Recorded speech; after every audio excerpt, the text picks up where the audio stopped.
Financial independence की राह में सबसे बड़ी रुकावट होती है अनमैनेज्ड डेब्ट यानी कर्ज। कर्ज सिर्फ आपके कैश फ्लो को नहीं बल्कि आपकी मेंटल हेल्थ और फ्यूचर इन्वेस्टमेंट पर भी निगेटिव इम्पैक्ट डालता है। आज के इस वीडियो में हम 10 ऐसे प्रूवन मेथड की बात करेंगे जो आपको सिस्टमैटिक तरीके से डेट फ्री होने में बहुत बड़ी मदद करेंगे।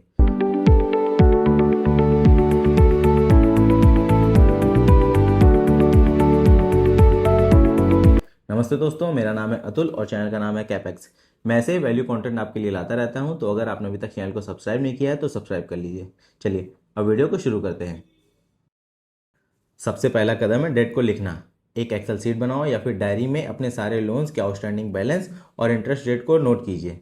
जब तक आपके पास एक एक्यूरेट डाटा नहीं होगा तब तक आप इफेक्टिव रीपेमेंट का प्लान नहीं बना सकते हो।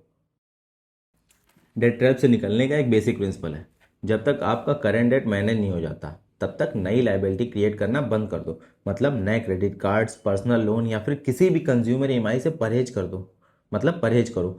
फोकस स्पेंडिंग से हटा करके आपको रीपेमेंट पर शिफ्ट करना होगा। अगर ये वीडियो यहाँ तक आपको अच्छा लगा है तो इस वीडियो को एक लाइक कर दो। साइकोलॉजिकल मूवमेंट बिल्ड करने के लिए स्नोबॉल मेथड आपके लिए उपयोगी होगा। अपने सबसे छोटे आउटस्टैंडिंग बैलेंस को सबसे पहले खत्म करने की कोशिश करो। ये तुम्हें बड़े बड़े लोन को खत्म करने का कॉन्फिडेंस देगा।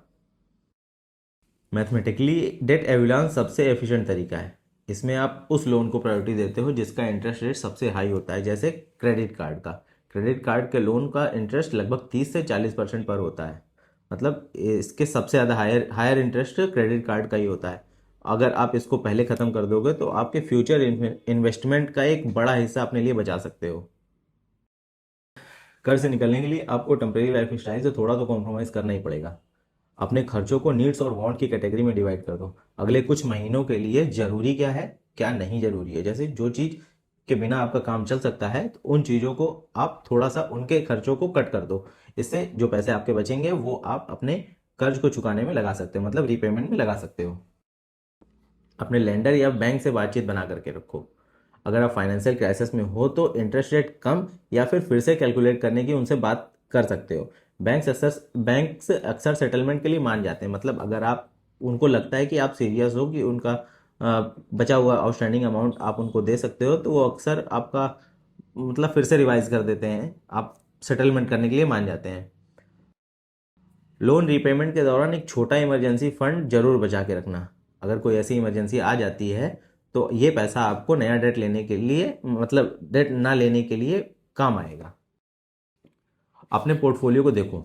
अगर पोर्टफोलियो में कोई ऐसा असेट है जो लो इंटरेस्ट या फिर कोई ऐसी चीज़ जो अब आपके काम की नहीं है, जैसे पुराना व्हीकल या फिर इलेक्ट्रॉनिक्स, उसे सेल कर दो। इससे क्या होगा, जैसे आपने कोई हायर इंटरेस्ट पे लेकर रखा है लोन तो उसको इस पैसे को उसमें लगा सकते हो। मतलब फ़ायदा क्या है, असेट का असली मकसद यही होता है कि आपको फाइनेंशियल सेफ्टी देना। सेविंग के भरोसे रहोगे तो बहुत धीरे धीरे अपना कर्ज खत्म कर पाओगे। अपनी इनकम को बढ़ाने पर फोकस करो, जैसे साइड कंसल्टेंसी, फ्रीलांसिंग या फिर किसी ऐसी स्किल पे काम करो जिसकी डिमांड आगे है। इससे आप जल्दी से जल्दी अपने कर्ज को ख़त्म कर सकते हो। और जैसे ही आप फाइनेंशियल स्टेबल हो जाएंगे, मतलब अपने कर्ज को ख़त्म कर चुके होंगे, वैसे ही तुरंत आपको अपनी लाइफ स्टाइल को अपग्रेड करने की गलती बिल्कुल भी नहीं करनी। इन पैसों को बचाएं और अपनी वेल्थ क्रिएशन जर्नी में लगाएं। अपने गोल को इन्वेस्टमेंट की तरफ आपको डाइवर्ट करना होगा ताकि आप दोबारा किसी भी डेट ट्रैप में फंसने की बिल्कुल भी कोशिश ना कर पाओ। डेट फ्री होना सिर्फ एक गोल नहीं है बल्कि एक डिसिप्लिन माइंडसेट है। इन 10 रूल को स्टेप बाय स्टेप फॉलो करो और कमेंट में मुझे बताओ कि आपको इससे कितनी बड़ी हेल्प हुई। अगर आपको वीडियो का स्ट्रक्चरल अप्रोच पसंद आई है तो इस वीडियो को एक लाइक करो और कैपेक्स को सब्सक्राइब करना मत भूलना। मिलते हैं आपसे अगली वीडियो में। जय हिंद।